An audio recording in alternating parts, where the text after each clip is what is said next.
Olá, pessoal, boa noite. Sejam bem-vindos a mais uma live do Abrindo a Caixa Preta, parceria aqui do Bootcamp e do Procurement Club. Para quem não me conhece, eu sou André Gurgel, do Procurement Club.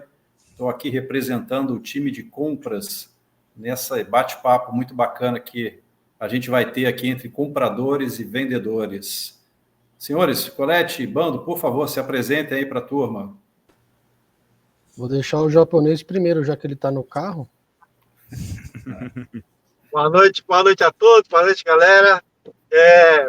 A vida como ela é, né? Dirigindo, mas eu vou sair daqui a pouco, pessoal, porque já estou chegando aqui em casa, vou subir o elevador e já entro através do meu computador. Mas hoje eu tenho certeza que vai ser uma ótima live, vai ter um conteúdo fantástico, que é interessante para todos, que nem todos conhecem, né, André e Colete? E vamos deixar que as duas celebridades hoje se apresentem. Fala aí, Colete. Eu só acho o seguinte, já começamos perdendo a guerra comprador-vendedor, já que um guerreiro está no carro, no trânsito de São Paulo, vai desconectar para conectar. Se ele fosse um pouco artista mágico, André, ele teria que dar um jeito de subir no elevador com o celular e ao mesmo tempo conectar-se no notebook. Então já está 1-0 para compras na largada da live. Isso só mostra que o nosso japa não é ninja, cara. Não é ninja. Sejam todos bem-vindos a mais uma live do PC com o Bootcamp, mais uma live da série épica, abrindo a caixa preta, comprador versus vendedor, ou vendedor versus comprador, ou não, né? Ou comprador com vendedor e vendedor com comprador. Então, mais uma live aula com insights poderosos para que, obviamente, você, seja você comprador ou vendedor, possa colher insights incríveis para poder usar no dia a dia. Objetivando sempre, como a gente fala, né, André? Melhores práticas, melhores processos, melhores economias ou melhores margens, assim como o Leandro sempre procura. Enfim, mais uma live incrível juntos e eu tenho certeza que vai ser um grande sucesso. Bom, vamos então apresentar aqui os astros, né, o Colete, dessa noite, né, representando o time de compras. A gente tem aqui a Renata Monte. Renata, dá um tchauzinho aí para a turma. E representando o time de vendas, nosso querido Leandro. Leandro, dá um oi aí para a galera. Boa noite, pessoal. Então tá bom. Bom, para começar, né, Leandro, a gente, né, turma aqui de cavalheiros, vamos dar aqui para a opção para a Renata fazer a primeira pergunta. Né? Para quem não está assistindo essa live pela primeira vez, gente, como é que ela funciona? São perguntas trocadas, né, da Renata em direção do Leandro em direção à Renata. Uma coisa importante que a gente não comentou é o tema, né, de hoje. Né? A gente sempre tem uma pessoa aqui falando sobre compras, uma pessoa falando sobre vendas e tirando a dúvida de ambos, né, sobre coisas de curiosidades até que o comprador tem sobre o dia a dia do vendedor e vice-versa. Mas a gente vai falar de uma atividade muito pouco comentada, que é o que acontece nos bastidores, né, de uma área de compras e numa área de vendas. Né? Existe uma galera muito boa que prepara o vendedor para a sua atuação, né, na ponta com os clientes, e da mesma forma os compradores também têm uma galera aí que fica na cozinha preparando e municiando o comprador com informação, com dados, né, para fazer uma boa negociação e fechar um bom contrato. A Renata aqui está aí para representar toda essa galera que fica ali na cozinha, né, Renata, fazendo uma série de coisas que eu não vou dar spoiler, você vai contar para a gente, e o Leandro também vai contar que bastidor é esse de vendas, né, que o comprador não conhece. Então, Renata, feitas as apresentações, por favor, faça a primeira pergunta para o Leandro. E quem está assistindo, fiquem à vontade também para mandar perguntas, que a gente vai abrindo a pergunta de vocês aqui durante a live. Vamos lá, Renata. Perfeito. Não pode esquecer da apresentação dos dois, hein? Não, já falou, ó, o time compras aqui é representado pela Renata, né, que está aqui com a gente, que representa essa atividade de back-office, né, de compras, e o Leandro, da mesma forma, representando o time vendas, especificamente essa atividade de back-office de vendas que a gente vai conhecer agora com eles aqui. Então, perfeito, André, vou dar continuidade aqui. Então, Leandro, né, boa noite a todos, né, que estão aqui presentes. Eu gostaria de entender, na verdade, Leandro, quais são as principais atividades realizadas, né, pelo back-office de vendas? Legal. Quais são as principais, né? Primeiramente, eu quero agradecer, né, ao André, o Colete e o Bando que nos fizeram esse convite, através do nosso gerente comercial, e aí me contatou, e eu quero agradecer a todos aí pela oportunidade. É a primeira vez que eu participo e eu acho que é de grande valia isso, porque como você mesmo mencionou, André, ninguém conhece. É algo muito dos bastidores, né? Hoje fala muito sobre a compras e quem faz, que é o vendedor, que é o comercial. Agora somos nós aqui dos bastidores, o que a gente faz tanto? E essa pergunta é muito legal, Renata. A pergunta é o que nós fazemos, o que eu faço, por onde vem, né? O que acontece? Na verdade, nós temos dois caminhos que chegam as propostas comerciais, né, que nós falamos, que seria através de um portal ou através do nosso comercial. Então, ele chega através da gente, com todas as informações, documentações para ser analisado. Isso chegando para a gente tem que ter o contato com todas as áreas da empresa. Então, o que eu como back-office, né, faço? Eu centralizo essas informações e começo a demandar para cada área específica. Por exemplo, chega as informações do escopo que o cliente pede. Então, eu tenho que analisar esse escopo, passar para o operacional, com alguns questionamentos, fazer toda a parte de análise se houver qualquer tipo de compra, falar com suprimentos, demandar com contabilidade não, falar com a área jurídica, área de contratos. Então, a gente é o coração da área comercial. Chega para a gente faz toda uma análise e a gente tem todo o contato com essas áreas que estão em volta da gente. Então, o back-office, ele faz toda uma análise principal de toda a documentação, de tudo que é solicitado pelo cliente, para a gente demandar para as outras áreas e assim a gente começar a formar o processo. É muito mais informação que a gente coleta, né, para a gente fazer esse tipo de trabalho.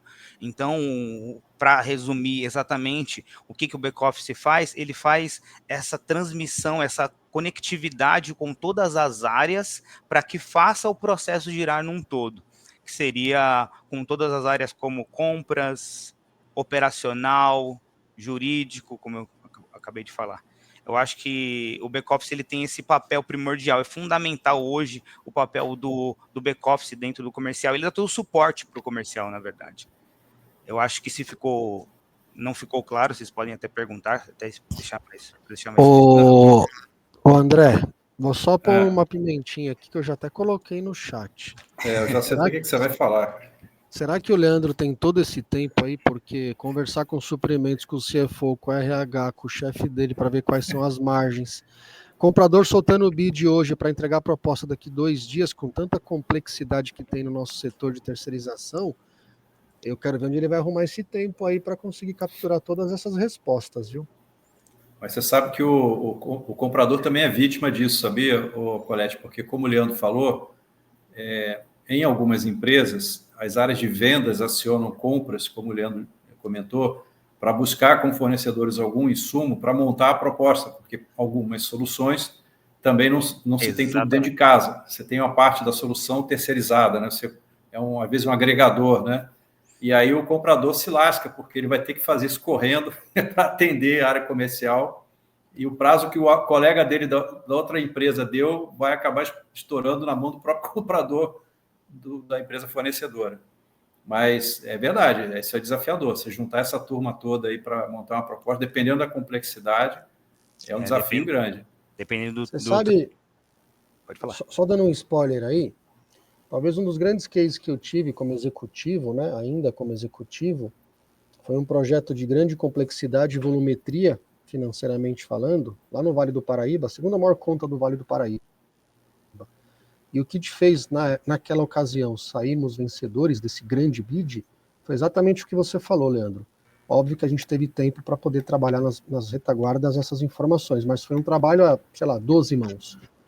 Eu organizei o time, né, como maestro daquele projeto.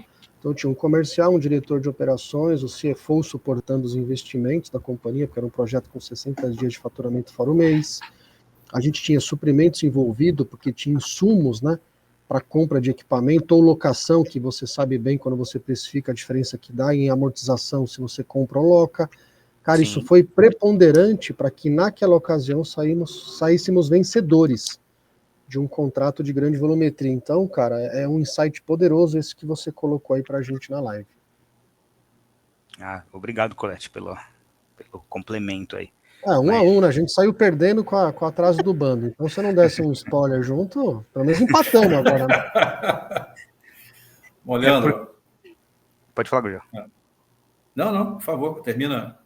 Não, a conclusão o Colete complementou muito. É muito desafiador todo esse passo a passo mesmo.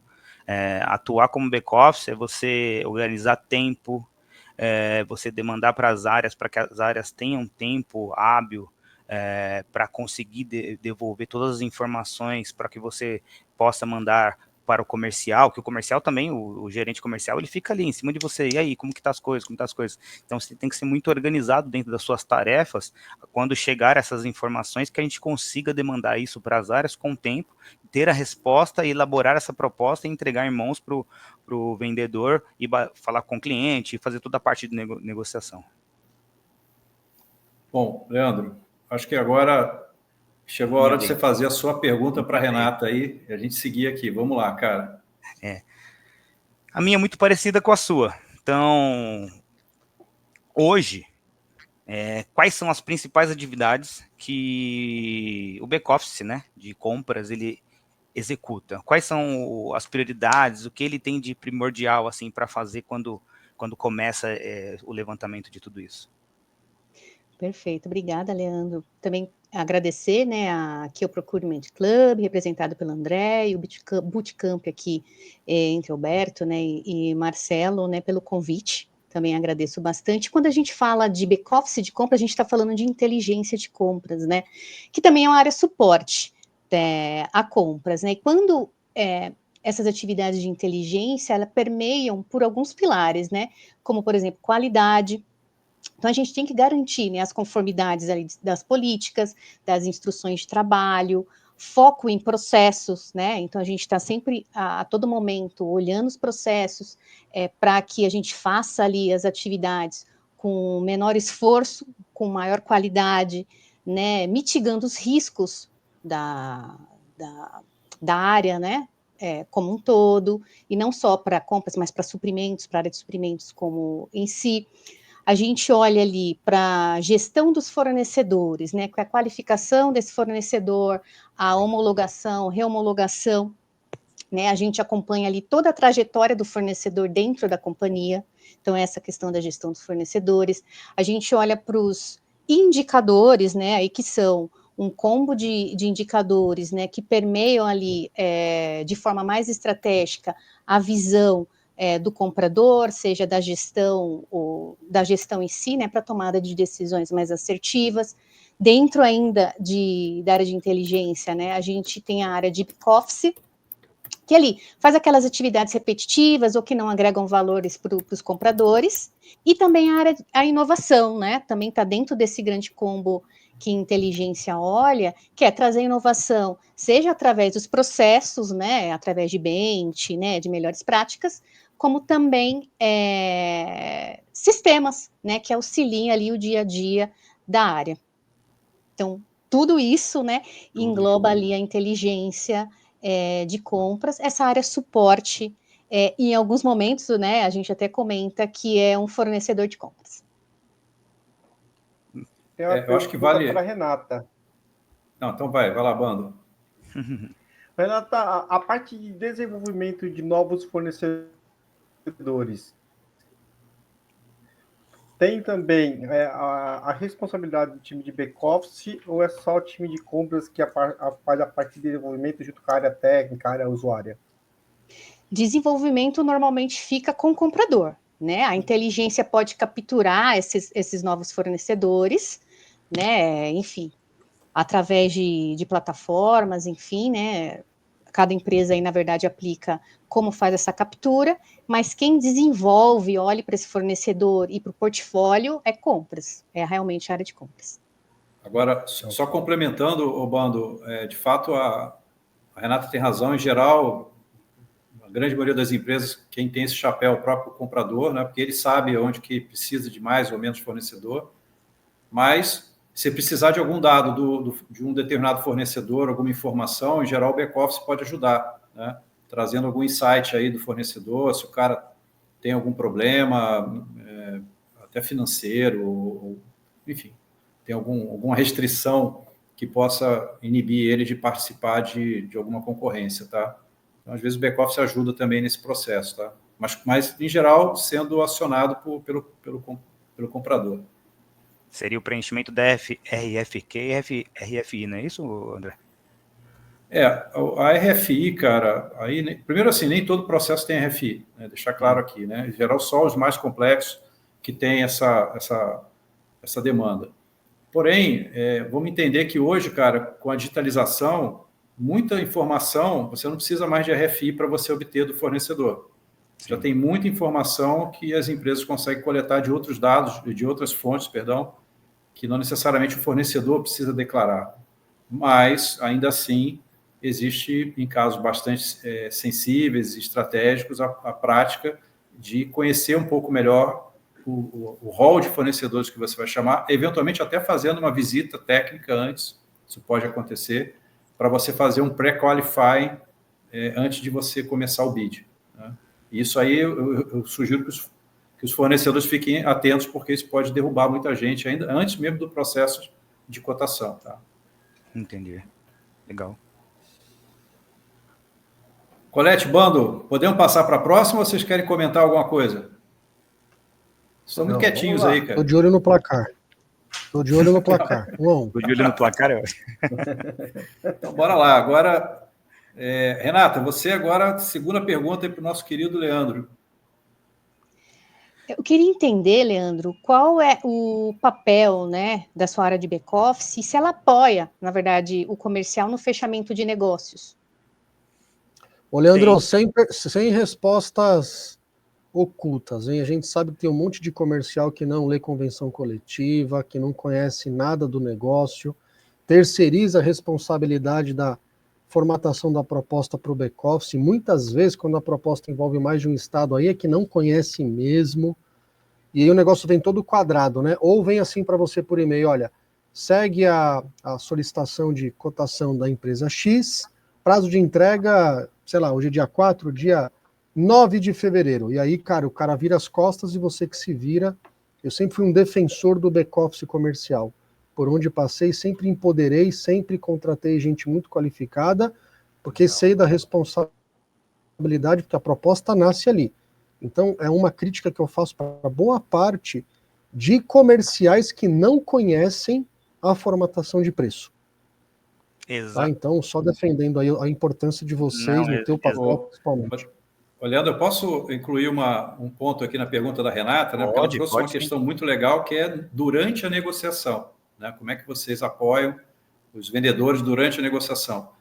A pergunta que não quer calar é, quando está naquele funil, né, de fechamento e às vezes o comprador está ali negociando mais um desconto ou mais um preço, nessa hora, cara, o comprador volta até vocês para remexer lá nas planilhas, ou acontece do cara fechar assim inadvertidamente, depois a gente vê o que a gente resolve, como é que resolve isso aqui dentro de casa, cara? Como é que é esse momento da negociação, né, essa participação de vocês aí junto com o vendedor? Não, legal. O ponto que o Colete mencionou é assim, existem todos, acho que em todos os trabalhos, cargos que existem, tem sempre o bom e o ruim, aquele que é preguiçoso e aquele que trabalha mais. E dentro do executivo, ou dentro da minha área back-office mesmo, tem essas pessoas. E eu já peguei executivos muito bons, que tinham muita atenção, que às vezes, davam muito mastigado para a gente, todas as informações, com tudo que era necessário para que a gente fazer a formação de preço, deixar elaborado, muito, muito organizado. Tem outros não. E a gente tinha um certo problema com prazo e etc. Muito legal o Colete citar sobre isso, que é a nossa vivência, né? É o que acontece mesmo no dia a dia. E o que a gente faz, o que a gente tem de participação na negociação é tudo. Assim, Quando a gente faz a proposta, eu vou falar bem no dia a dia, assim, tá? A gente fez a proposta, entregou na mão do comercial, ele vai fazer a negociação e aí o cliente tem isso, de falar, nossa, rever o preço, etc. Volta na gente, eu tenho que verificar com compra se ele consegue um preço melhor, se dentro do que a gente considerou, a gente consegue ajustar algum equipamento que possa mexer nisso, se a margem que a gente tem consegue mexer, que a gente consegue reduzir em alguma questão. Então, toda a negociação com o cliente bate na gente. Então, tudo isso é interligado conosco. Então, automaticamente, hoje o meu head comercial, ele liga para mim e fala, Leandro Araújo, né? Tá? Leandro Araújo, e aí? Como que faz isso aqui? A gente consegue chegar nesse ponto? O cliente está com um target X aqui, precisamos chegar. E aí eu dou um brief para ele, ó, tem isso que a gente pode verificar, uma possibilidade de alteração, mas nem sempre a gente consegue chegar no preço que o cliente menciona. Mas a participação na negociação com o cliente, não assim diretamente com o cliente, mas indiretamente, nós participamos a todo momento. Só para complementar aqui, André e Renata, como área de compra, como toda empresa tem um ERP, um sistema, existe alçadas, né? Então, dentro dessas alçadas, então você tem dentro dos sistemas as margens de alçadas. Mas, assim, o que ele falou, que o Araújo falou, é muito importante essa questão. Quando a gente faz a formação de preço, uma das dores da área de vendas é o compromisso do comprador. O comprador, quando ele estabelece um preço no sistema ou estabelece o valor, seja um Excel para a área de vendas, via de regra, o comprador sempre manda a tabela cheia. Isso aí é péssimo para nós. Isso é péssimo, porque assim, muitas vezes ele ainda não negociou com o seu fornecedor e ele acaba colocando os preços mais altos para a área de vendas e a vendas acaba negociando aquele preço numa tabela cheia, por exemplo, de um fornecedor de uniforme, de um equipamento em si. Então, a área de compras é extremamente estratégico para nós. Então, muitas vezes a briga nossa da área de back-office, área de redes comerciais, é justamente com as áreas que fazem negociações com fornecedores. Porque, para nós, mexer numa margem de 1%, 2% é extremamente relevante. E muitas vezes o comprador ele ainda não negociou com o seu fornecedor, ele tem 3%, 4%, 5% lá. E muitas vezes fala assim, mas se eu soubesse que tinha 3%, 4%, eu negociaria antes. E a nossa briga hoje, Renata, é que a área de compras ele negocie de uma forma correta e coloque os melhores preços para áreas de vendas para fazer a precificação. Essa é uma estratégia correta. Não colocar uma tabela cheia, depois de vender, aí eu negocio com o fornecedor, eu consigo 2%, 3% de saving, eu consigo uma negociação. Só que a gente fala para compras, se você pensar dessa forma, eu vou deixar de vender, porque se você não vender, você não vai negociar com o seu fornecedor nunca. Você tem que negociar com o fornecedor antes da venda, não depois da venda. Então, a gente sempre tem essa dor também com a área de compras. E hoje a área de comercial, a área de back-office, dentro de um CRM, dentro de um BI, a gente consegue fazer um forecast de 12, 24 meses, que a gente consegue trazer mapeado ao área de compras, tudo que pode acontecer durante 14 meses, 6 meses, 12 meses. Então, a gente consegue mensurar tudo que a gente vai vender. Então, para a área de compras, ele tem, lógico, as áreas de empresas de comerciais têm sua área de inteligência que consegue fornecer esse tipo de dados para a área de compras, né? Mas é uma dor, viu, Renata? E acho que o Araújo sabe como é que é isso. Muitas vezes ele vai negociar com a área de compras. Então, sei lá, um refrigerador que custava R$ 2.500 na Casa Bahia, pode colocar 2.000 e faz uma depreciação mais seguro, mais em 60 meses, eu consigo segurar. Então, muitas vezes, os descontos vêm depois da negociação, que isso é muito errado. Agora eu vou falar as coisas têm que ser antes. Desculpa, Banda, eu vou falar um ponto importante que você me fez recordar. A especificação do equipamento do que eles precisam. Vou dar um exemplo. Eu quero uma moto elétrica. Moto elétrica tem diversas no mercado. Qual a necessidade? Então, quando chega isso para a gente não tem... aí compras do meu departamento fica bravo comigo, porque fala... Cara, você tem que me passar a especificação do que você precisa. Porque às vezes a gente cota alguma coisa e coloca na precificação e ganha aquele bid, quando chega, bate no cliente, não é aquilo, a gente tem que mudar. Aí vê o muito mais caro. Então a gente acaba perdendo sobre isso. Então a especificação do produto é muito importante quando chega para nós no bid, nas propostas comerciais. Bom, Leandro, vamos... desculpa, só fazer um parênteses aqui, porque eu vou falar um pouco do processo, não né? A Renata está aqui para falar do back-office. Tá? Não, mas é uma coisa importante. Em geral, o processo padrão de compras, existe uma janela em que o comprador abre para os fornecedores enviarem dúvidas. Né? Então, ele abre um período para apresentação de propostas e no meio desse cronograma ele tem lá um período de dúvidas, que é justamente quando, talvez o back-office, como você é acionado, tem acesso à documentação do bid, e aí fala, olha, tenho dúvida aqui, tenho dúvida ali, mas essa moto como é que é? É preta, é branca, tem, enfim, é elétrica, mas que tipo de moto é? E aí essas perguntas voltam, e aí faz parte do trabalho do comprador refinar essas dúvidas e repassar para todos os participantes. Todos. Então, a dúvida de um é compartilhada com todos, e aí a gente fala assim, bom, esgotaram as dúvidas, está tudo certo? Beleza, então vamos ao comercial. Em geral, primeiro uma proposta técnica, equaliza um processo, vamos dizer assim, mais primoroso. Primeiro uma proposta técnica, equaliza-se essa proposta técnica, depois que todas as propostas estão equalizadas, batidas e validadas, agora você precifica aquilo que a gente validou. Esse, para mim, é o padrão, assim, deveria ser, pelo menos, né? E a partir daí, a gente entra com a negociação. Mas vamos lá, Renata, você ia falar, eu te interrompi. Eu quero defender os compradores aqui, André. Quando falaram assim de precificação, de informação errada, o que acontece? Realmente, a parte técnica, o que precisa ser comprado, a requisitante tem que informar o que realmente precisa, o que tem necessidade, né? Então, acho que isso aí é uma premissa, não é o comprador, ele, lógico, ele faz a negociação, mas a especificação técnica, o que precisa, né, o que a área precisa, que a gente chama de requisitante aqui do nosso lado, né, André, como compras, ele precisa o que ele quer comprar, né? E qual o material, o serviço que ele precisa. Então, ele precisa ter conhecimento do que ele quer adquirir, para que sim, compras faça a melhor RFP, enfim, RFI no mercado, para que ele realmente tenha o produto ou serviço adequado para a sua necessidade. Então, nisso, eu acho que quem vai utilizar precisa realmente passar o melhor escopo técnico para que depois a área de compras faça a negociação aí e venha a proposta comercial.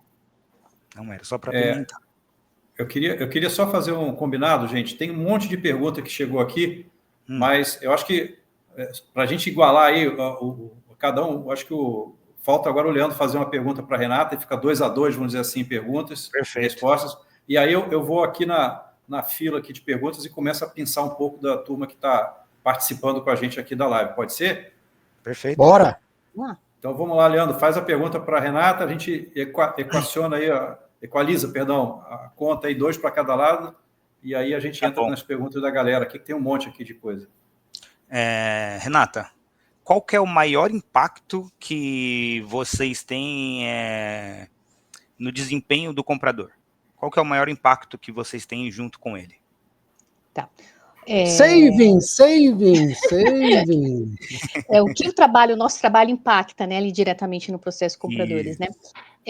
O que eu vejo, né, como a área de inteligência, ela impacta esse trabalho do comprador. Primeiro, né, a área de inteligência, ela, na verdade, absorve, né, aquelas atividades repetitivas que a área de compras, às vezes, tem que conduzir. Então, a área de inteligência, normalmente, ela absorve esse tipo de atividade, coloca ali na sua esteira, e também impacta fornecendo os dados, né, justamente estratégicos, para que os compradores tomem as melhores decisões, né, de acordo, enfim, seja acompanhamento de fornecedor, né, ou, enfim, vamos dizer ali que a gente faz acompanhamento dos contratos, todos esses indicadores embasam um olhar mais focado do comprador para que ele trabalhe de forma estratégica e realmente empregando ali o esforço em atividades que realmente fazem sentido para que ele, enfim,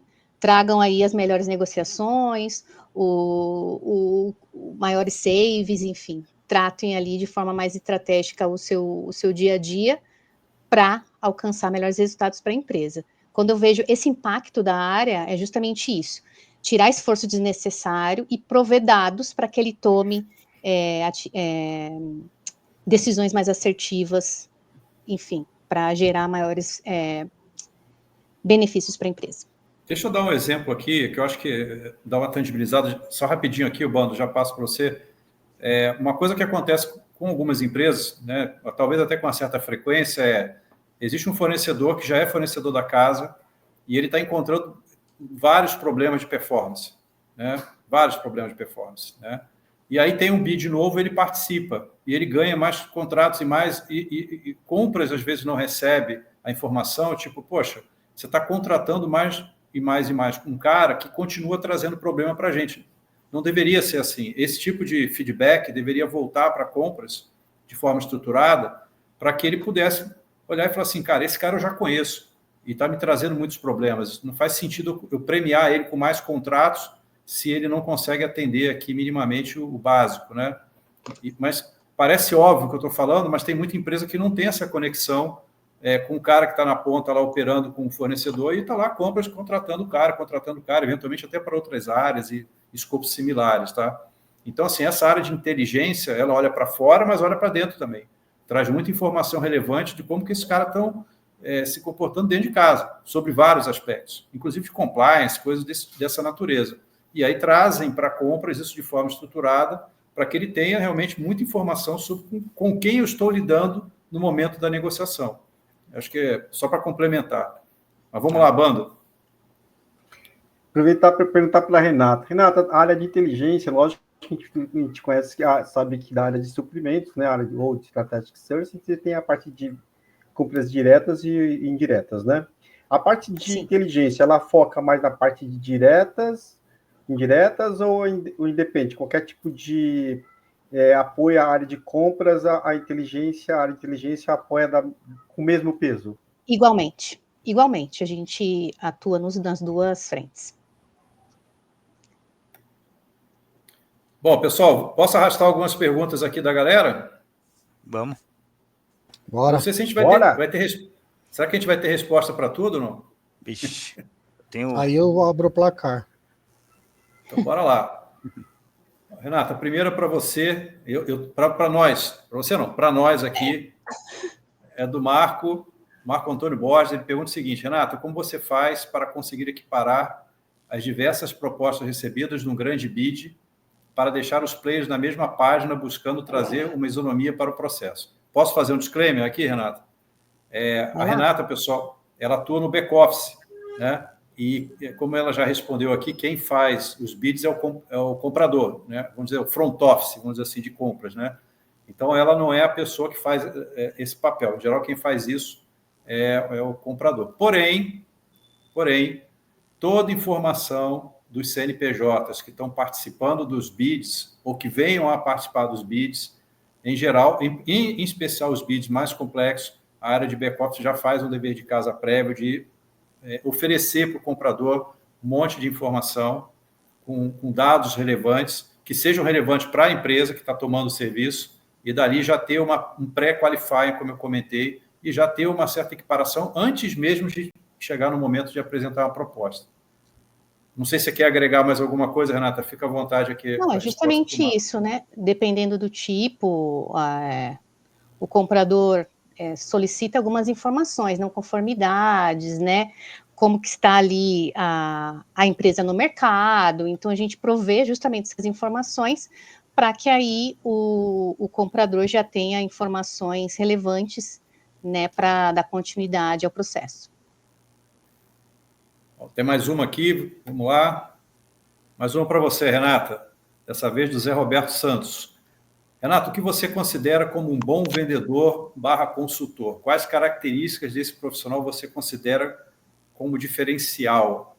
Aí, no teu caso, como back-office, né? Aquele cara que te atende nas informações que você precisa no back-office.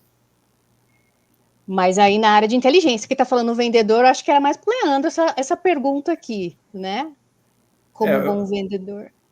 é que você conversa também com alguns fornecedores para pedir informação, eventualmente, né, trocar dados, né, com eles.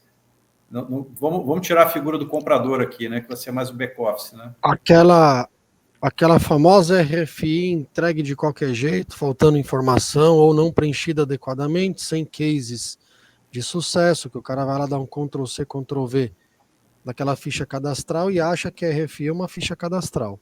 Basicamente é isso. O que você acha dessa situação e o que diferencia uma pessoa mais pragmática, mais assertiva de um cara que preenche de qualquer jeito, por exemplo? Entendi aqui.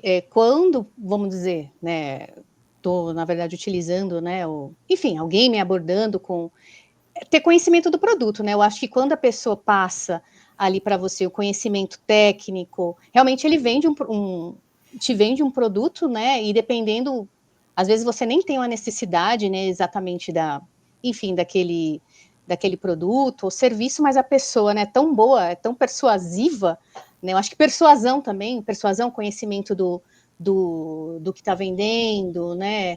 Para ir de encontro com a minha necessidade. Eu acho que seria isso. Persuasão, entender do que está vendendo, para aí sim ser um diferencial, eu acreditar que aquilo é o melhor para minha empresa ou para mim como CPF, né, pessoa física. Eu acho que tem um ponto também que vale colocar aqui rapidinho, Colete, que é o seguinte: a Renata faz, gente, um acompanhamento também, não é só no momento da concorrência, mas principalmente durante a prestação de serviço. Então, fornecedores de contrato, aqueles que ficam 1, 2, 3, 4, 5 anos dentro da empresa, esses são alvo claramente do monitoramento aí constante da Renata. E aí, nesse momento, muitas vezes, ela não interfaceia com o vendedor, mas sim com outras pessoas dentro do fornecedor que estão ali em contato com ela, provendo dado, provendo informação e etc. Né? Então, eventualmente, é um outro público também, né, Renata, que você tem contato nas empresas que não necessariamente os vendedores. Né? Exatamente.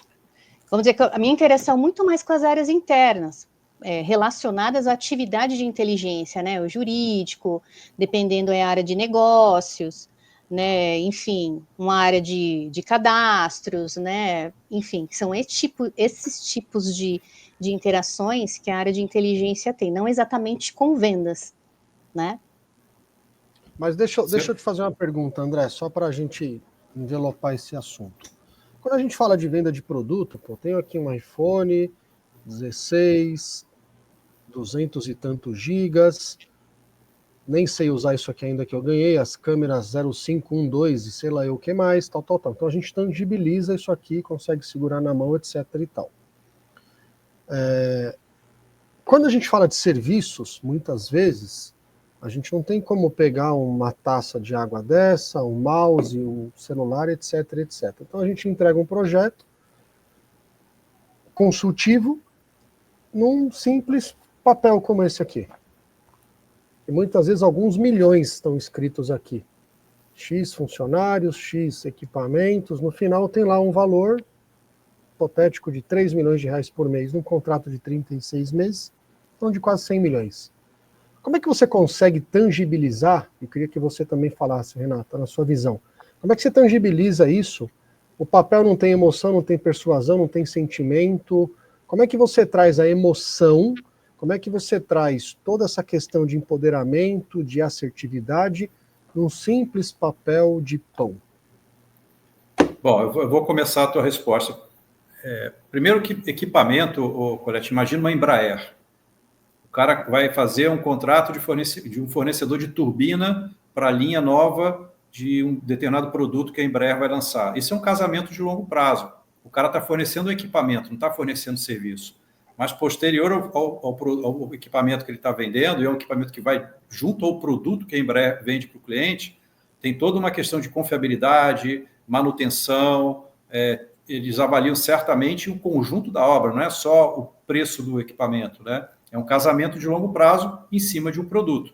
Então, não necessariamente essas preocupações, o cara que está no lado de compras, ele tem só com o serviço. Então, só a primeira parte da resposta, tá? Dependendo do tipo de produto que você está adquirindo, todas essas análises continuam válidas, né? Você está casando com alguém de longo prazo que esse cara pode jogar o teu produto para frente ou derrubar. Nesse caso, sem duplo sentido, por favor, né? No caso do avião. mas é fato. Então, você tem que escolher bem com quem você está casando, e não é só preço. Tem uma série de aspectos que vão além do técnico, inclusive. Se essa empresa está passando por dificuldade financeira, sei lá, tem envolvimento com governos XYZ que podem bloquear ela de fornecer produto para você, porque tem uma briga lá do governo X com Y, e você pode não ter o teu produto lá na frente e você não consegue montar o teu produto. Enfim, acordos tarifários entre países, né, principalmente se for produtos que vêm de fora, tem um monte de coisa para se pensar. E nada é tão simples assim. É uma matriz de informação que quem dera fosse tão assim simples, né? Que você olhasse 3 opções e uma fosse claramente a melhor e gabaritasse todos os critérios. Certamente, alguma solução, algum fornecedor vai estar um pouco melhor na figura macro do que os demais, e você sabe que tem alguns gaps ali no meio, mas não tem nenhum perfeito. Então, você vai escolher aquele que vai atender a maior parte dos atributos. Eu acho que é um pouco nessa linha, tá, Colete? Não sei se eu respondi a tua pergunta, mas em compras complexas, cara, a avaliação, cara, envolve um monte de variáveis, né? E você, Renata, qual que é a sua visão nessa ótica justamente de falando, serviços, você falando na ótica de... Sim, de tirar a emoção, né, que eu até havia comentado antes, justamente essa qualificação do fornecedor, né? Então, como inteligência, quando a gente inicia qualquer processo, a gente vê essa qualificação. Como está esse fornecedor no mercado? E aí faz uma varredura, né, de como a situação reputacional dessa empresa. Então, com base nisso, né, nessas informações ali, e com a lista de fornecedores que são capturados, enfim, para aquele serviço, né, aí sim, toma-se decisões sobre o avanço ou não de determinado fornecedor, tirando a emoção, né, é justamente puramente ali dados para eleger ali o fornecedor que, logicamente, inteligência mitiga o risco, que não vai gerar nenhum tipo de problema para a empresa e falta de abastecimento. Bom, Renato, só para botar fogo no parquinho aqui, coisa rápida, mas é comum, tá? Isso aí acontece muito no mercado, parece que não, mas acontece. Qual o peso da área usuária na decisão de um fornecedor?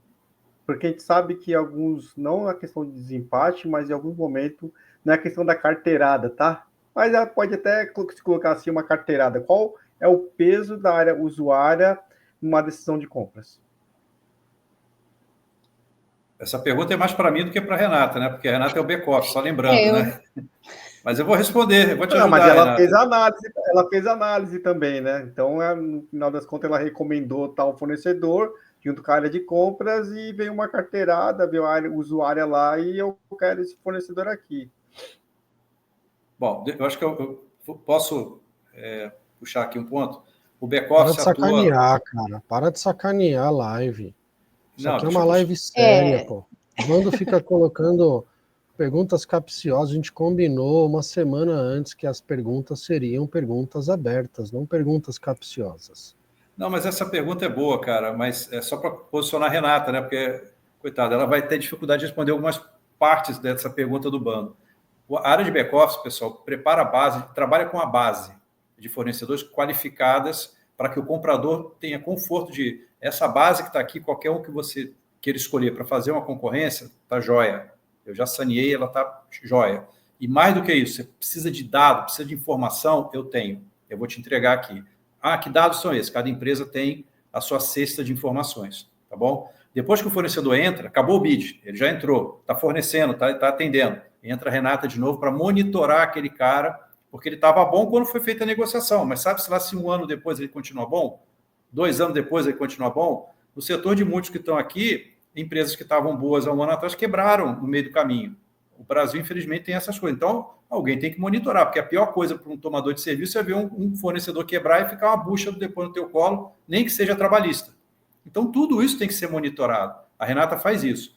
Concorrência, aí é o comprador. Você está falando, tirou uma foto de todo o momento de relacionamento com o fornecedor. A foto que você está tirando é a concorrência, esse cara é o comprador, não é mais a Renata. A Renata está ali à disposição para atender o que ele precisar. Mas só para deixar claro aí a atuação, né, da área de back-office, os momentos. Aliás, são momentos muito mais longos, né, Renata? O comprador vai na negociação. Você pega todo o momento, né, de relacionamento com aquele CNPJ, você está acompanhando o cara de cabo a rabo.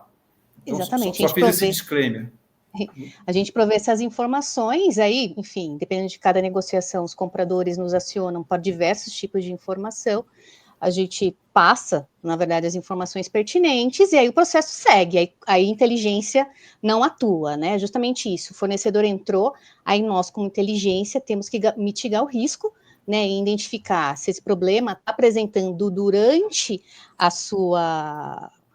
o seu contrato, né, algum tipo de problema, e lógico, área de inteligência, isso é um processo habitual, né, reomologar esse fornecedor de tempos em tempos, e aí ele identificando problemas, ele aciona a área de compras, e aí existe uma tomada de decisão aí em conjunto com o comprador e até a área requisitante, tá?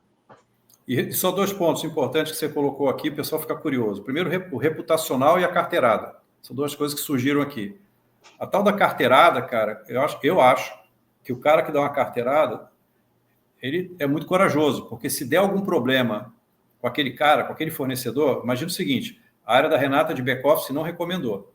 Ó, esse cara tem problemas. A área de compras vai lá e chancela. Não recomenda. Esse cara tem problemas. Aí alguém vai dar uma carteirada. Se aquele problema se materializa, aquele cara assume sozinho o risco que a carteirada que ele deu trouxe para ele próprio, né? Então, assim, esse é o primeiro ponto. Segundo, cara, as empresas mais, vamos dizer assim, estruturadas, que têm processos mais robustos, cara, tudo tem alçada. Você acabou de falar que para venda tem alçada para dar desconto, compras não é diferente, tem alçada para comprar. Então, dependendo do tamanho do contrato, dependendo da relevância daquele serviço, eventualmente vai direto para a alçada máxima da empresa. Aí o estatutário decide, não é uma carteirada. Se o estatutário está decidindo, cara, ele está botando o dele na reta. Então, aí é uma decisão do board da companhia, tá? É assim que a coisa funciona. Então, é difícil ter esse negócio de carteirada, até porque, novamente, tudo é documentado, a auditoria bate na área de compras todo ano, esses processos são auditados depois, o comprador tem que colocar toda a documentação à prova ali, evidências, né, de tudo que ele fez. Então, essa questão da carteirada, o cara tem que ser corajoso para fazer, porque ele corre um risco muito grande. Deve acontecer, imagino eu, né? Mas para empresas mais estruturadas é um risco. Então, e outro assunto que você falou foi a carteirada, qual foi o outro? Que eu já até esqueci. É isso mesmo, é isso mesmo. O reputacional. E reputacional, isso é outra coisa. Mas as empresas olham isso? As mais estruturadas olham. Veja casos de empresas aí que tiveram problemas sérios aí, envolvidos em operações aí da Polícia Federal, sei lá o quê. O cara pode não ter feito nada errado, mas existe um risco de ter feito. E aí você avalia para tomar sua decisão. Tem alguma receita de bolo, se sim ou não? Não, não tem. Aí cada um com seu apetite ao risco vai decidir se vale a pena ou não correr o risco de ter a tua imagem. Porque, veja, quando teve o problema lá de trabalho escravo nas vinícolas lá da Serra Gaúcha, ninguém lembra do fornecedor que estava contratando aqueles trabalhadores de forma análoga à escravidão. Mas certamente das vinícolas que foram aparecer na mídia, o pessoal lembra. Então, assim, o fornecedor que causou o problema de imagem, ninguém sabe o nome, já esqueceu, tenho certeza que as pessoas não lembram, mas das vinícolas o cara vai lembrar. Então, assim, são riscos importantes, sim, que tem que ser mapeado, porque se der problema, é a imagem da empresa que vai estar sob risco, e não do fornecedor, principalmente de grandes tomadores, tá? Joia. Como está o placar aí, Colete? Médio.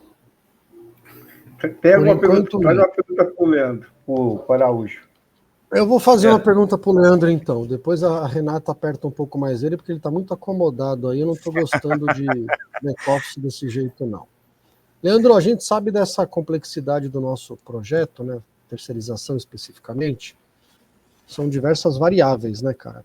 Cada convenção é de um jeito, portaria de um jeito, limpeza de outro, vigilância de outro, tecnologia de outro, enfim. E muitas vezes o cliente, eu sempre uso essa palavra, né? O cliente não sabe o que quer comprar e o vendedor não sabe o que vai vender, cara. No final das contas, no nosso negócio, a chance de dar merda, desculpa a palavra, é muito grande. Como é que você vê essa questão da venda consultiva interna quando você está precificando? Acredito eu, né? Você é um cara diferenciado, vamos buscar um cara que tem referência na área, visita as feiras, vai buscar fornecedores, vai buscar tecnologia, vai buscar, obviamente, os melhores parceiros para poder estruturar o seu projeto e entregar um projeto e não só uma folha de papel que não tem sentimento. Mas na grande maioria das vezes os comerciais não têm essa busca, ele não tem saco, ele acha que ele não tem que ir na feira. Eu sempre incentivei meus times, falei, cara, tu tem que ir na feira, e eu monitorava quanto tempo o cara ficava. O cara trazia o recibo lá da ExpoSec, ele entrava 12h15, 12h40, ele já tinha lá a saída. Eu falei, mas peraí, 25 minutos, o que você fez? Você não conheceu o fornecedor, você não conversou com ninguém? Cara, como é que você vai crescer na vida? Como é que você faz a gestão do dia a dia nessa sua visão? Cara, você se dedica para construir o projeto e muitas vezes os comerciais, cara, é o passa-demanda, né? Se vira aí, Leandro, me manda a proposta pronta para eu negociar. O que falta para um comercial ser melhor do que ele é hoje? O que falta para um comercial ser melhor do que é hoje? Bom, como você mesmo disse, eu já peguei, como eu disse anteriormente, já diversos, né? Já peguei o ruim, já peguei o bom. Graças a Deus, hoje eu tenho só pessoas boas dentro da equipe que eu trabalho. Mas é muito interessante isso. As informações impactam muito para a gente, que faz toda a elaboração do processo, se ela não vem incompleta, né? As informações incompletas barram muito o nosso trabalho. Eu digo que quando um processo chega para nós, o que eu faço até mesmo para organizar o meu tempo e conseguir entregar ele dentro de um prazo que é solicitado, eu demandar para as áreas que não dependem do meu trabalho. Por exemplo, eu dependo da área de compras, dependo da área de contratos. Então, eu vou demandando tudo que não depende de mim para eu fazer o meu trabalho. Se isso já vem mapeado de uma certa forma, se estou respondendo certo, você me corrige. Se respondendo errado, você me corrige, Colete. Se isso, eu tenho uma interação muito próxima junto com a área comercial, esse comercial tem isso muito mapeado, tem isso muito estruturado, já mitigando qualquer tipo de trabalho para mim, vamos dizer assim, ele não vai fazer o meu trabalho, mas mitigando o que não possa me impactar negativamente, isso ajuda muito, mas às vezes não acontece, às vezes ele deixa a desejar, não, em alguns casos já atrapalhou até mesmo de a gente não conseguir entregar o contrato, entregar o processo por conta de uma informação faltante, mas é isso, o comercial ele tem o passo principal de entregar todas as informações completas para que todo o processo ande, para que a gente atenda num prazo correto. Não sei se eu respondi exatamente o que você... Respondeu, mas eu vou dar mais uma apertadinha aí, porque tá muito fácil para ti. Você aguenta o tranco. Vamos lá. O comercial mandou tudo para ti e mandou o feijão com arroz.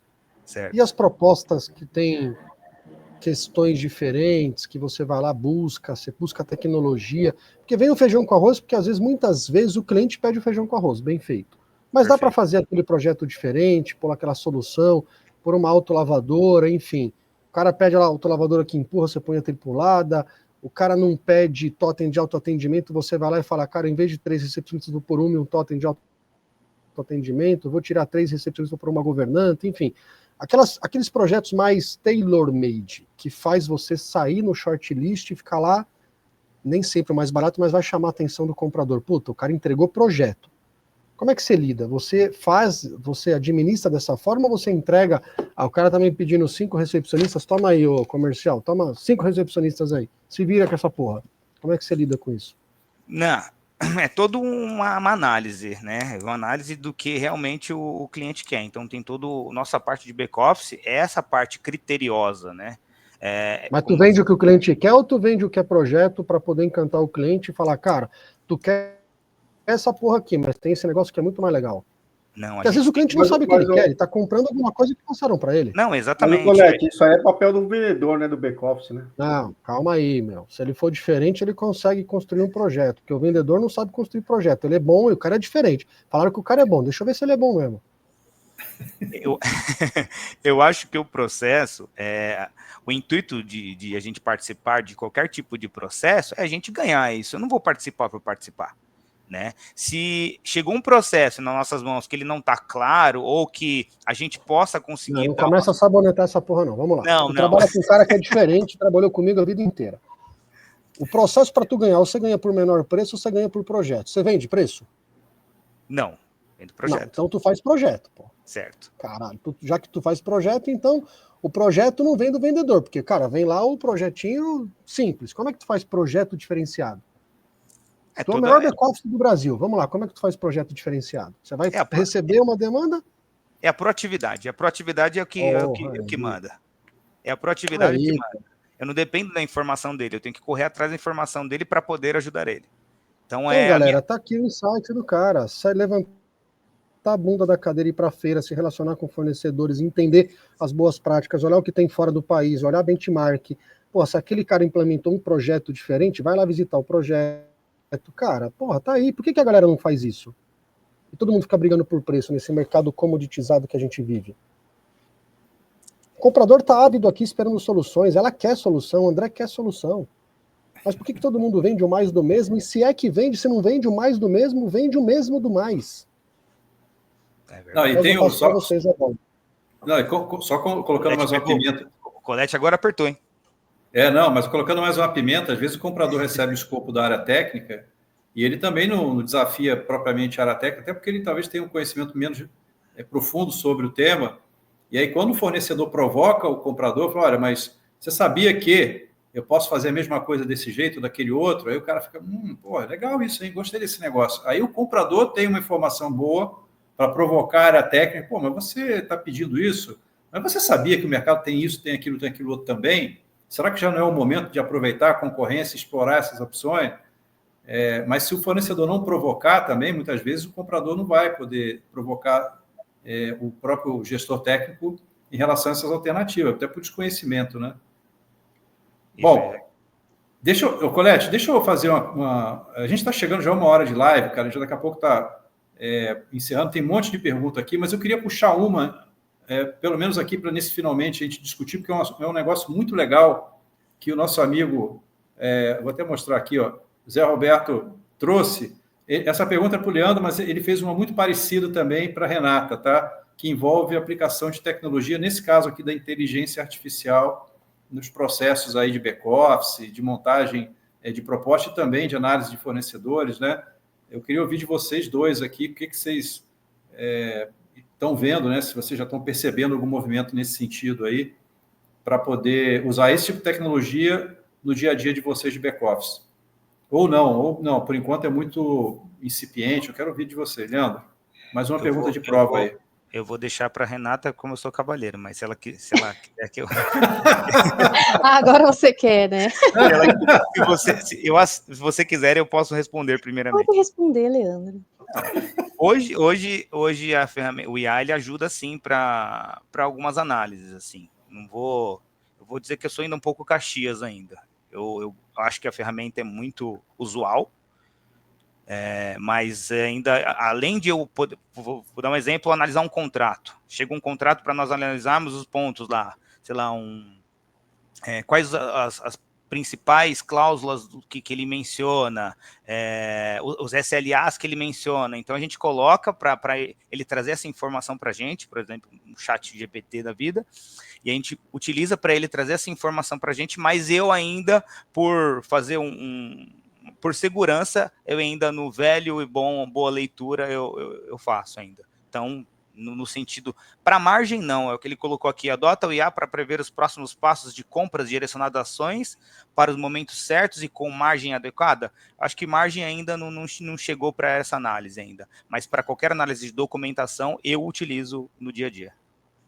No caso aqui da inteligência, hoje, né, ainda não utilizamos, mas a gente entende sim que é um caminho para ajudar a nortear, mas não para substituir, no caso aqui, de uma atuação de inteligência, da área de inteligência, né? Então, ela vem muito mais para agregar, mas não para, por exemplo, substituir todas as análises que nós fazemos. A gente precisa, né, ainda do intelecto ali, combinado com a inteligência para, enfim, trazer os melhores resultados. Respondi certo, colega? Deixa eu fazer um comentário rápido sobre esse tema. O Procurement Club todo ano solta uma pesquisa com os CPOs, né, para avaliar o que os CPOs vão trabalhar, né, no ano subsequente. Então, a gente está preparando a pesquisa, a gente vai lançar agora no início do ano, mas eu já posso dar um spoiler do que saiu da pesquisa, né? Em relação a IA para compras, o que a gente percebeu é que o momento que a gente mapeou das empresas é que eles estão debruçados em como montar e treinar a sua própria IA. Então, esse ano, pelo menos na leitura da pesquisa, é que as áreas de compra vão estar muito mais dedicadas a treinar a sua IA do que propriamente já tirar algum benefício dela. É claro que todo momento de transformação, existem aqueles que saem na frente, aqueles que ficam lá para trás, e uma galera que está ali no meio da curva, vamos dizer assim, batendo perna para ter alguma coisa funcional. Então, a leitura que a gente trouxe da pesquisa desse ano com o CPO, já dando um spoiler para essa pergunta, é um ano que as áreas de compras vão se dedicar para treinar, trabalhar as suas IAs, porque eles têm um dever de casa, primeiro, de resolver sua base de dados, né? Tem muitas empresas que têm que fazer esse dever de casa antes, sistemas legados que têm que ser preparados para prover boa informação, para você aí sim colocar a IA e treinar. Então, eu vejo que o momento ainda é de muito trabalho dentro de casa para arrumar a casa, do que propriamente usar de uma forma assim tão intensa. Essa é a leitura que eu tenho visto. Bom, pessoal, a gente está aí chegando aí já temos 1 hora de live. André. Bora, fala, Colete. Vamos dar um spoiler do nosso Summit Comprador-Vendedor para a galera só entender o que vem aí ainda em 2025? Boa. Manda lá, diga. Galera, é o seguinte, hein? Galera do Bootcamp, galera do PC, essas sequências todas de lives, né? Abrindo a caixa preta, óbvio que tem um viés mais leve, mais agradável, enfim. Mas a gente vê que tem muita oportunidade tanto para o comprador quanto para o vendedor, entender um pouco mais o lado do outro, né? Mesmo a gente sabendo que tem um muro que a gente está tentando quebrar, até porque depende, né? O comprador depende de uma solução e o vendedor depende do comprador para que ele compre essa solução. E pensando nisso, a gente começou a criar essas sequências de conteúdos, né? Live aula que a gente fala, com conteúdo trazendo insights. E eu já peguei um aqui, a questão do lado reputacional, né? Uma das coisas que eu mais me preocupo, né? Não só na vida pessoa física, como na jurídica. Eu acho que a reputação, a única coisa que meu pai sempre falava, que a gente tem na vida é nosso nome, né? E você pode construir um grande branding do seu nome da sua empresa ou jogar tudo pelo ralo. E aí, pensando nisso, PC mais o Bootcamp, neste ano de 2025, vai criar 2 summits.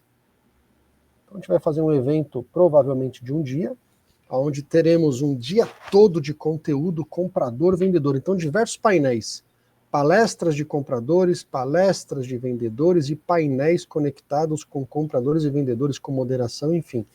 Então, o grande evento, eu até hoje, André, não conheço nenhuma área que juntou 2 grandes players importantes, né? 2 grandes interlocutores, o comprador e o vendedor. Um compra, busca save, o outro entrega soluções e precisa crescer, e a força motriz de qualquer área, para mim, a comercial era a mais importante da empresa, ponto final.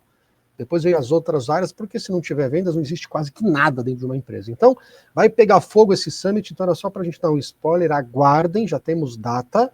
A nossa ideia é fazer um espaço que comporte 400 pessoas. Então, fiquem de olho nas nossas redes sociais, porque quando a gente abrir o primeiro lote, vai ser rapidinho, depois em segundo, terceiro, e quem deixar para a última hora, talvez vai ficar de fora. Então, era mais um spoiler. Isso é um bom spoiler, boa lembrança. A gente está caminhando para isso, para sair do digital e a gente finalmente está no presencial com uma galera boa para discutir bastante mais, um dia inteiro, né, Colete? O que a gente tentou fazer aqui em 1 hora, né? Você vê que tem um monte de pergunta que ficou pelo caminho, mas nesse evento a gente vai poder estar com um time mais reforçado e falando sobre essas nuances todas aí do ambiente de negócio entre quem compra e quem vende. Existe muita curiosidade de ambos os lados, pelas perguntas a gente percebe, né, que existe muita curiosidade, e é o que a gente sempre tem defendido aqui, né, de derrubar esse muro, abrir essa caixa preta. Os 2 profissionais precisam um do outro para o sucesso, né, deles. O comprador precisa do bom vendedor também, né? Então, balela o comprador achar que trabalha sozinho, isso não existe, e cabe a gente aqui do nosso lado do Procurement Club fomentar esse network aí, que é muito importante. Então, a gente segue aí também com as nossas lives, mas já a gente começa a comunicar mais desse evento, que vai ser realmente diferenciado aí para os 2 públicos, né? E prometo, tanto eu quanto o André Bando, que o nosso palco não será um ringue, nem um octógono. Exatamente. Aliás, a proposta justamente é essa, quebrar o muro e os dois grupos se entenderem, né? Entender o que um faz, o que o outro não faz. Certamente vai sair muita coisa boa e produtiva daí. Muito bom. E eu sempre falo que nesse processo entre o comprador e o vendedor, dentro desses stakeholders, tem um cara chamado usuário, né? Que muitas vezes esse usuário, que às vezes complica a vida do vendedor e muitas vezes complica a vida do comprador. Então, esse usuário, esse aí é um cara que a gente tem que discutir bastante também, essa figura. Bom, aí. Para a gente encerrar, Colete, estão perguntando aqui como é que ficou a pontuação, cara. Você que é o cara que controla aí a pontuação. Eu peguei aqui um spoiler do Cambraia. Cambraia é um grande comercial, talvez um dos melhores comerciais desse nosso mercado. E sempre sondei para ter esse cara no meu time, mas ele é muito mala, se acha demais, vende pra cacete, né, Bando? Então nunca me deu bola. Então o Cambraia disse assim, ó, 4-2 para os vendedores. Mas depois que eu dei aquela apertada no Leandro, ele no começo ele se sentiu um pouco, o Colete está me pressionando, virou 4-3, né? A nossa amiga Renata se sobressaiu. No finalzinho eu senti um empate 4-4. Eu, tirando a live do Cadu, que ele tomou um vareio, eu acho que essa live deu um 4-4, assim, bem assim, estabilizado a live, né, Bando? Eu não sei o que você acha, mas acho que deu 4-4. Concordo. A gente fica com empate aí. 8 gols na partida tá ótimo, né, cara? A plateia curte. Bom, pessoal, eu vou me despedindo aqui. Obrigado para quem está assistindo. Obrigado, Bando, Colete, mais uma vez por essa live.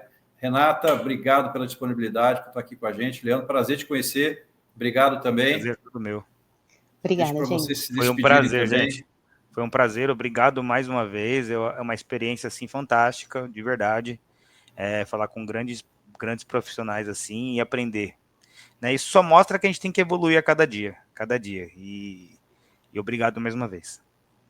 Também agradeço, né? Procurement Club já conheço, Bootcamp, meu primeiro contato, agradecer a vocês a esse convite. Espero aí que, como representante da inteligência, a gente tenha agregado. Eu vi que tiveram várias perguntas aqui. É interessante que as pessoas queiram conhecer mais sobre essa área de inteligência. Agradeço, boa noite a todos. E parabenizar você, Leandro, em nome do Grupo Albatross, pelo projeto que vocês venderam nesse ano de 2024. Acredito que foi o maior projeto até hoje no setor de facilities, né? Projeto do aeroporto. Então, foram vencedores do prêmio do Bootcamp na categoria Melhor Empresa do Ano em Facilities. Então, mais uma vez, parabenizar você, o Ailton, o próprio Marco, que está aqui, que é um dos proprietários. Com certeza, essa gestão moderna fez essa empresa que atuava ainda no setor público se valorizar e crescer ainda mais no mercado privado. Então, parabéns para vocês. Isso é reflexo, obviamente, de um time forte, coeso, que está fazendo a diferença no mercado privado. Obrigado, Colete. Parabéns. Foi muito bom ter participado desde o início desse processo, junto com esse time aí. Foi muito legal. Obrigado. É isso aí. Valeu, tamo junto, galera. E na semana que vem, Bando, você vai dar o spoiler da semana que vem, Bando, da live? Não, mas fala aí, Colete, fala para eles. Vamos trazer um cara de peso. Semana que vem, André, você já está convidado para estar conosco, live no canal do Bootcamp. A gente tem uma live no PC junto com o Bootcamp e uma live no Bootcamp. Então, semana sim, semana não. Semana sim tem live. Semana que vem tem uma live do Coronel Vasconcelos. A gente vai falar sobre resiliência. Ele vai contar, voltado, obviamente, o que ele viveu no Haiti, no terremoto, como comandante no Haiti, um pouquinho de como é que ele sobreviveu a isso e como é que ele traz insights para o mundo corporativo. Então, semana que vem, 19h09, tem live no canal do Bootcamp e a gente se vê lá. É conteúdo para compradores, vendedores, para todo mundo. Isso é para todo mundo. É isso aí, resiliência. Tá bom, pessoal. Boa noite, então, a todos. Obrigado mais uma vez. Obrigado, gente. Boa noite. Obrigado a todos. Boa noite. Tchau.